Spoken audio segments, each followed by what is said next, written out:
Welcome to the FlipTech East Coast Podcast, a podcast designed to introduce you to this year's teacher presenters. This year's conference is being hosted by Collingswood High School in Collingswood, New Jersey, and is being held on June 29th and 30th. In this episode, we bring to you AJ Bianco. He's a session speaker speaking about personalized learning and student choice in the classroom. If you're interested in hearing AJ or any of our session speakers present this year at the conference, please visit fliptech.fliplearning.org.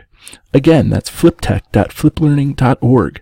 And let's pick it up now with AJ. Hey everybody, welcome to another episode of the FlipTech East Coast Podcast. And this is a podcast designed to introduce you to the teacher presenters that we have coming up in our conference on June 29th and 30th. And today we are blessed to have with us AJ Bianco, who's going to be presenting on personalized learning and student choice in the classroom. He's a 7th and 8th grade social studies teacher. Is that right, AJ? That is correct. That is correct. Great. Why don't you tell the audience a little bit about yourself, what you do, what do you teach, what kind of stuff goes on in the Bianco life? Well, my life is pretty hectic as it is, but as you said, I'm a 7th and 8th grade socialist teacher in Bergen County, New Jersey, and I've been teaching now for 13 years. And I have been dabbling with the use of technology in the classroom for probably the last 6 or 7 years as it's become the biggest and baddest trend in education. And I absolutely have embraced it, and I love using technology.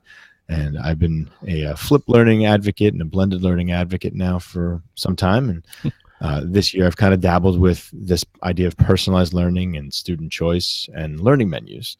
So it's been part of my process for helping my students learn. And I wanted to present what we've been doing and how we've created learning menus and all that. So that's where we're at right now. That's really cool. When you say the biggest and baddest, I hope you mean that as a figure of speech. Some people would go to say that the technology in the classroom is not all it's cracked up to be, I guess.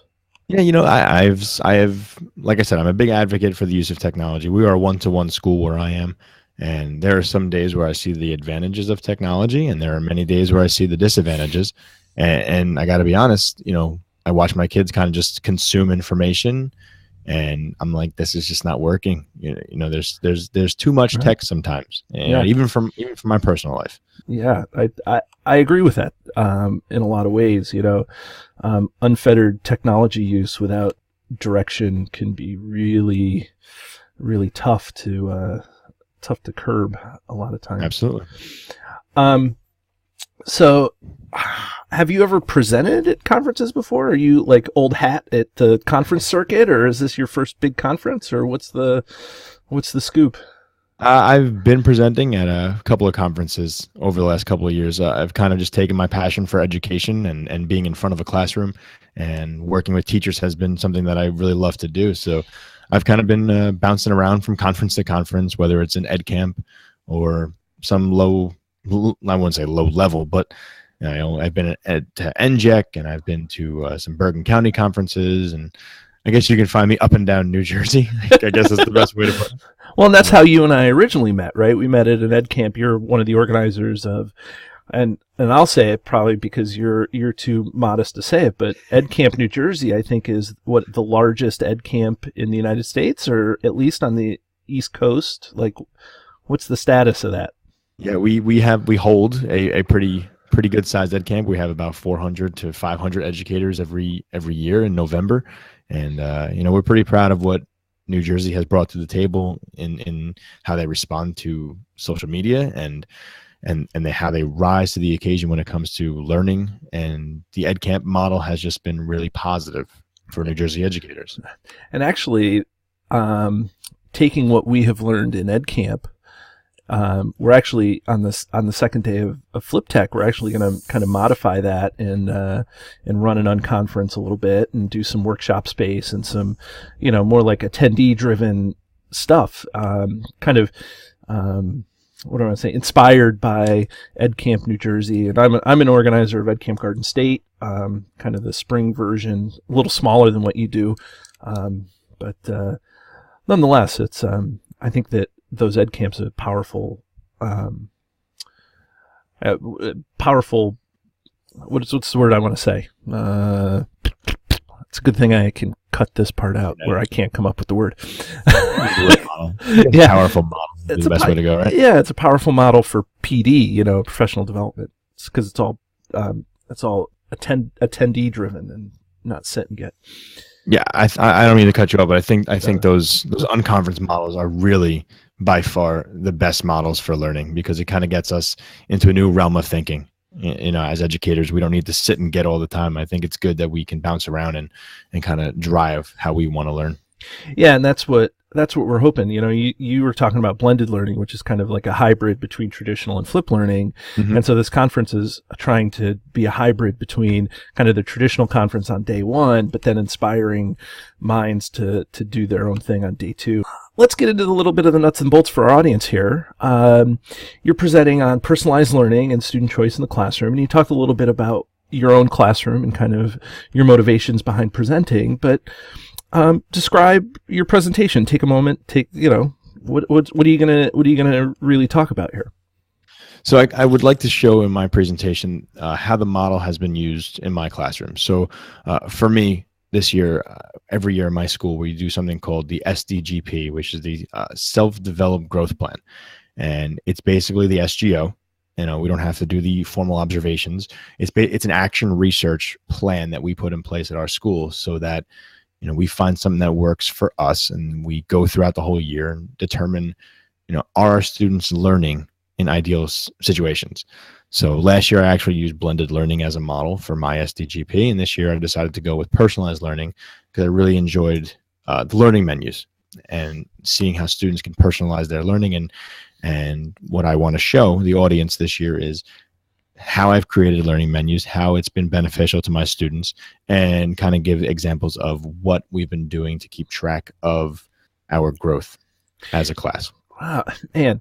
Every time I've interviewed a bunch of the presenters up to this point, and every time I talk to them, and you are definitely grouped. I want to be sitting in the middle of your presentation, taking as much information in as I can. No pressure, anything, right? Yeah, well, it's just one of those things that as a person who is doing flip learning, part of the nirvana that I'm trying to reach with my own students is to give them the choice and the pace and and I try to do that, and for me to get those ideas in my own classroom, flip, blended, or traditional, it doesn't matter. Mm-hmm. Good teaching is good teaching, but to give them their personalized, learning and giving them the choice that they want in order to be successful and to learn, I think is where I want to get to. I think it has positives, it had negatives. My students took a while to kind of embrace the idea that I'm giving them a way to learn. They aren't, and when it came time for assessing, I don't really do tests or quizzes very often, since the directions were not very clear, because I didn't want them to be. It was hard for them to just grasp, am I doing this right? Is this what I'm supposed to be doing? Is this what I'm supposed to be looking for? It took a while. Especially for those kids that are probably really good at the game of school, Absolutely. Because they want to know exactly what an A looks mm-hmm. like, and then they're going to check off that list and do it. And you're like, well, I want you to demonstrate learning regardless of what I think is learn, and it's right. Like kind of flipping it on its head. So right. How do you grade a Google site from a student who's just giving me information the way they wanted to design it with the images or videos that they thought were important? Right. And so for them it's difficult. And taking in consideration where they've come from, and maybe you're grading on a growth model and not a and that's something too that mm-hmm. you can do. Absolutely. I don't know. So it's just man, talk about I'm sad that I'm organizing this because I want to be at every person's presentation, but since I want to be at everybody's presentation, let's talk a little bit about who. If you could pick who you want to come to your session, who are you kind of targeting your session for? Everybody, or is there a specific target? You teach middle school, but does this apply to grade school? Who knows? What do you got? I think this could be good for anybody. It's anybody who has a good grasp of technology, knows the benefits of using technology in their classrooms, and those people who want to see other ways to bring differentiated learning into their classroom. I feel like the learning menus kind of pinpoint the students' interests. So it could be good for a lower grade level. It could be good for middle school. It might be a little difficult for high school who likes to do a little bit more of the lecture, but I think this is good for that project-based classroom that, like I said, that uses technology, embraces technology, and looking for new ways to use technology. So it's not just here's a Google Classroom, here's a Google Doc, here's a Google Site. I'm using a variety of different tools. A lot of it is centered around my Google Classrooms where I keep a lot of the stuff that we do. But any educator who is looking to embrace a new way of learning, I think the learning menus would really help out in how they bring it to their classroom. Yeah, it's phenomenal. I guess, Google's not all bad. It's, you got to start someplace. And so, and then you can go from there and develop things branching out from Google. And that's always a good jumping off point. Yeah. So coming to conferences like FlipTech East Coast, part of it for you and I, when I'm able to do so, is presenting, but the other part is being an attendee and just being a guy that's going around and being a part of the conference. So what do you hope to get from just being at the conference? Forget about presenting, but the other side, the receiving part.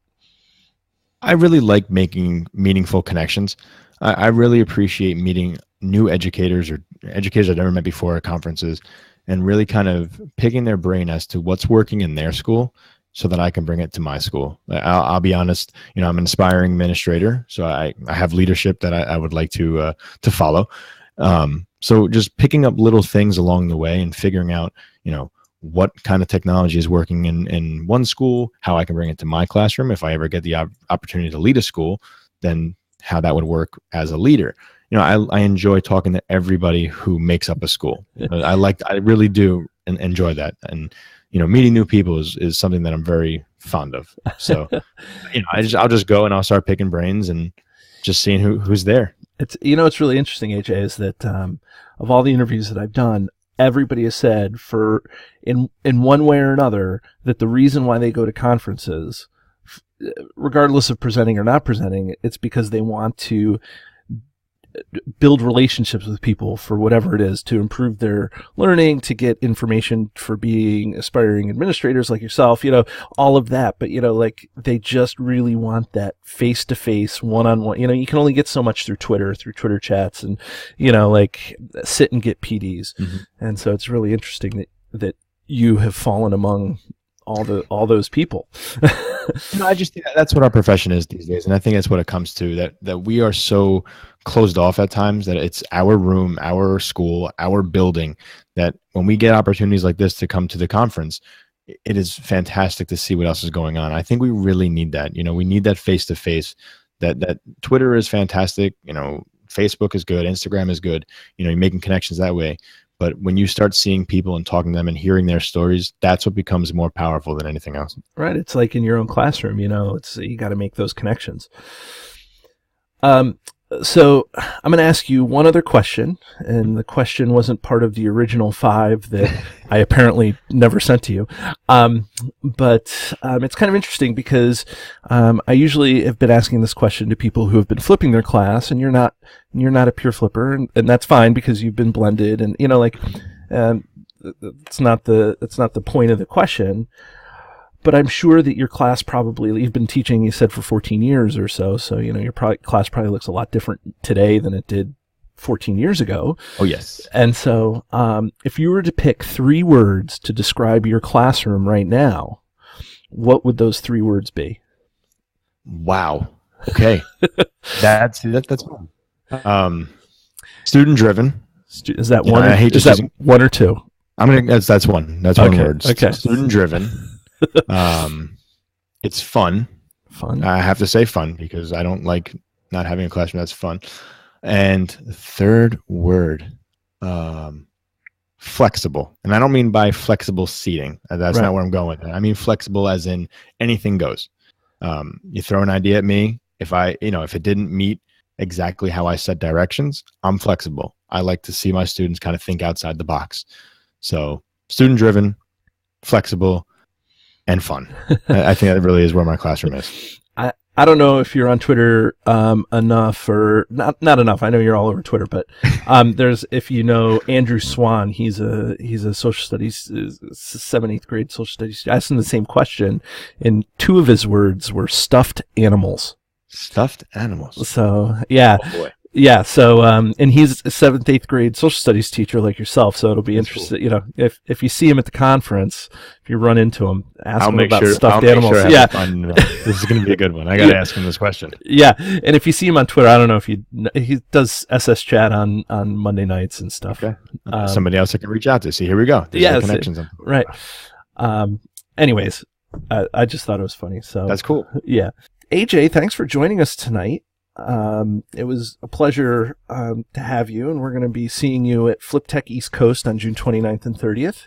You're going to be presenting on personalized learning and student choice in the classroom, and we can't wait to have you.